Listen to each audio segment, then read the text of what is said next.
بسم اللہ الرحمن الرحیم۔ السلام علیکم۔ حضرت داؤد علیہ السلام کے زمانے میں ایک شریف النفس اور کمزور آدمی تھا۔ اللہ تعالیٰ کی حضور یہ دعا کیا کرتا تھا کہ مجھ غریب بسہارا کو غیب سی روزی عطا فرما اور مجھے محنت و مشقت میں نہ ڈال۔ مریل گدھے پر گھوڑوں اور اونٹوں کا بیج نہیں لادا جا سکتا، پاؤں والا تو چل کر روزی پیدا کر سکتا ہے، اور جس کے پاؤں نہ ہو اس کو تیرا ہی اسرا ہے۔ اے اللہ تعالیٰ سب کی سننے والے، میں مؤثرہ ہوں، میں منہ سے ہی تجھ سے مانگ سکتا ہوں، لیکن مشقت کرنے کی طاقت نہیں رکھتا۔ بس یہی ورد و وظائف اس کی دن رات کی مصروفیت تھی۔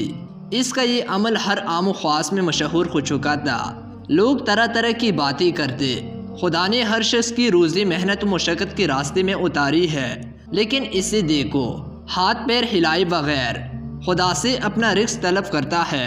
پیغمبر خدا کو دیکھو جنہیں اللہ تعالیٰ نے معجزے عطا کیے، خوش الحان ایسے کہ جن و انس چرند و پرند تو ایک طرف پہاڑ بھی متاثر ہوتے ہیں، باوجود اتنے شان کے وہ بھی بغیر مشقت کے روزی حاصل نہیں کر سکتے۔ مگر اسے دیکھو یہ ناکارہ انسان یہ چاہتا ہے کہ اسے بیٹے بیٹائے خزانہ مل جائے اور کوئی کسب نہ کرنا پڑے۔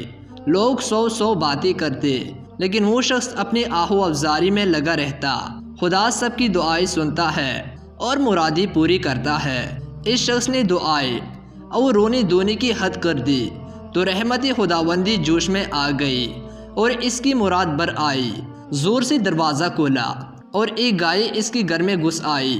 اس نے فوراً گائے کو پکڑا، ٹانگی باندھ کر بے تعمیل حلق پر چوری پیر کر ذبح کر ڈالا۔ پھر قصاب کو بلایا کہ اس کو کاٹ کر بوٹیاں بنا دو۔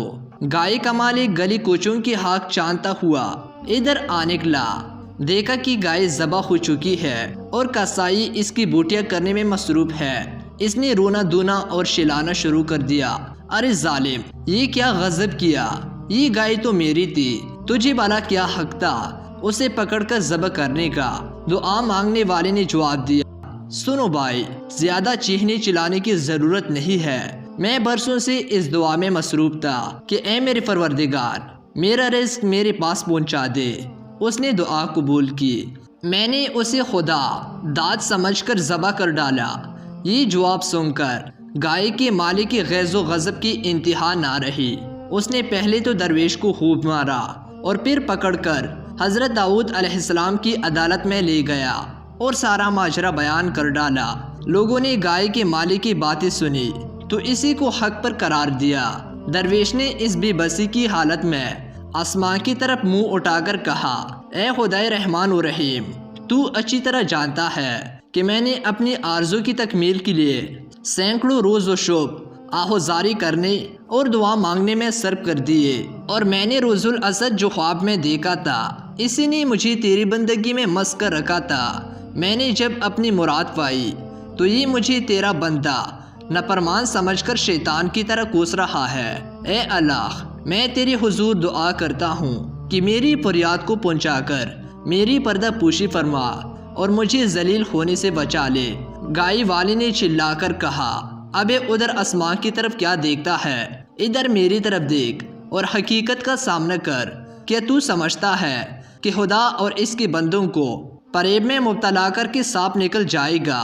دعا مانگنے والے نے اپنی پیشانی زمین پر رکھ دی اور رو کر بولا، اے خدائے ذوالجلال، اپنے اس بندے کو رسوا نہ کر، میں بے شک برا ہوں، خطا کار ہوں، تو عیبوں کو ڈھانپنے والا ہے، اور اس نازک وقت میں میری مدد فرما۔ حضرت داؤد علیہ السلام نے دعا مانگنے والے سے پوچھا، تم اپنی صفائی میں کیا کہتے ہو؟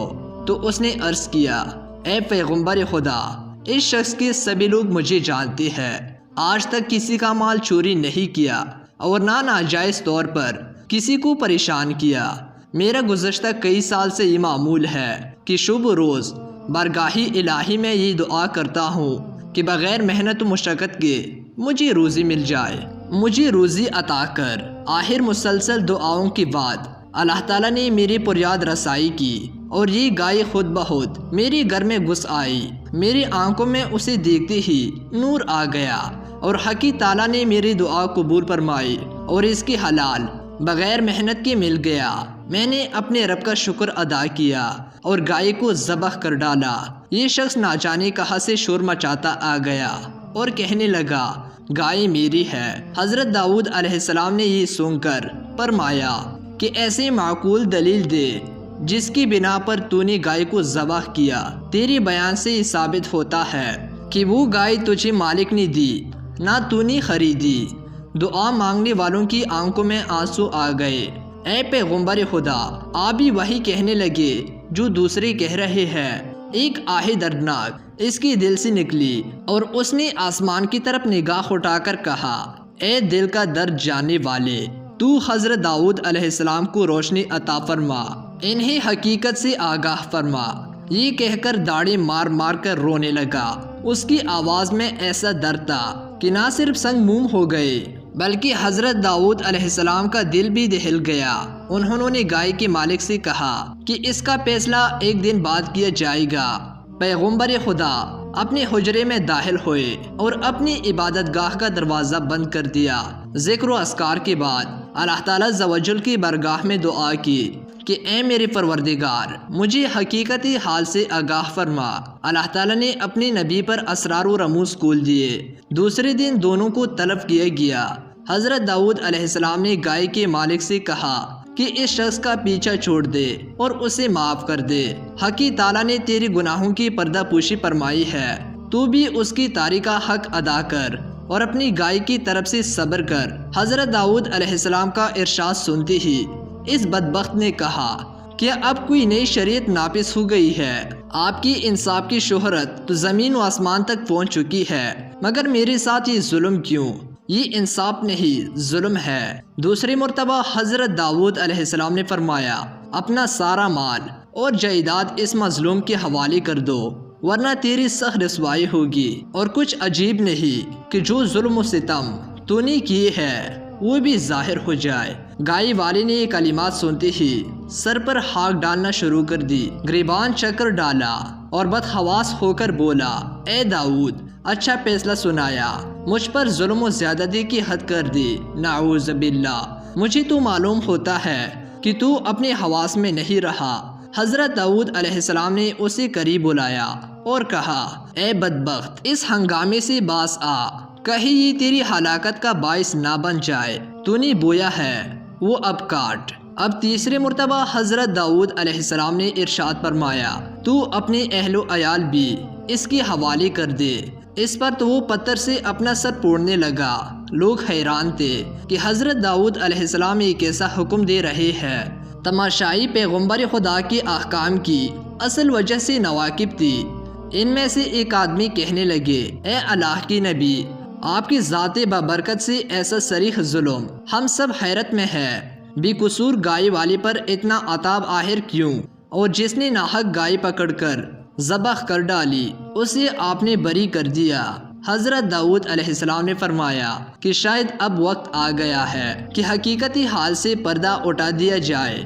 حضرت داؤد علیہ السلام سب کو دریا کے کنارے ایک بہت بڑے درخت کے نیچے لے گئے۔ وہ گنا درخت جس کی شاخیں آپس میں گتی ہوئی تھی سورج کی شعاعوں کو زمین تک پہنچنے نہیں دیتا تھا۔ حضرت داؤد علیہ السلام لوگوں سے مخاطب ہوئے، کیا تم جانتے ہو کہ اس درخت کے نیچے ایک آدمی کو قتل کیا گیا تھا؟ تم نہیں جانتے، البتہ وہ جانتا ہے جس نے اس زمین و آسمان کو پیدا فرمایا ہے۔ حضرت داؤد علیہ السلام نے فرمایا کہ حقیقت یہ ہے کہ اس گائے کے مالک نے اپنے آقا کو قتل کیا۔ یہ شخص اصل میں مقتول کا خریدا ہوا غلام تھا۔ اس نے اپنے آقا کو قتل کر کے اس کی مال و دولت اور جائیداد پر قبضہ کر لیا۔ یہ مظلوم دعا مانگنے والا اسی مقتول کا بیٹا ہے۔ پھر اس بے رحم اور سنگدل شخص نے اپنی مقتول آقا کے بچوں پر ظلم ڈھایا، اپنی مقتول آقا کے بچوں پر ظلم ڈھانا شروع کیا، ان سب سے مال چھین لیا، یہاں تک کہ نمک حرامی پر اتر آیا۔ اس کے آقا کے بچے دانے دانے کے محتاج ہو گئے۔ اس مردود نے اپنے گناہوں کا پردہ خود ہی پاش کیا۔ اور اے شخص، تو نے شریعت کے مطابق فیصلہ مانگا تھا، شریعت نے اپنا فیصلہ سنا دیا۔ تو نے اپنے آقا کو چوری سے ذبح کیا، جس طرح اس دعا مانگنے والے نے تیری گائے کو ذبح کیا۔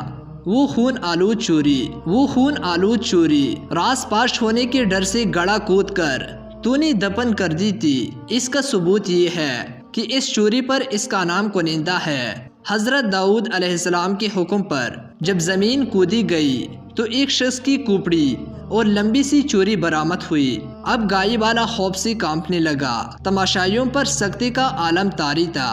لوگوں نے اپنے سروں سے کپڑے اور ٹوپیاں ہٹا دی، ننگے سر ہو کر سامنے آئے اور عرض کرنے لگے، اے خدا کے سچے پیغمبر، ہم پتری نابینا ثابت ہوئے، ہم نے آپ کی زبان مبارکہ پر اعتبار نہ کیا، آپ ہماری گستاخی معاف فرما دے۔ حضرت داؤد علیہ السلام نے سب کو معاف کر دیا اور گائے والے کی قتل کا حکم دے دیا، اور یوں اسی چوری کے ساتھ قصاص کے طور پر اس کی گردن اڑا دی گئی۔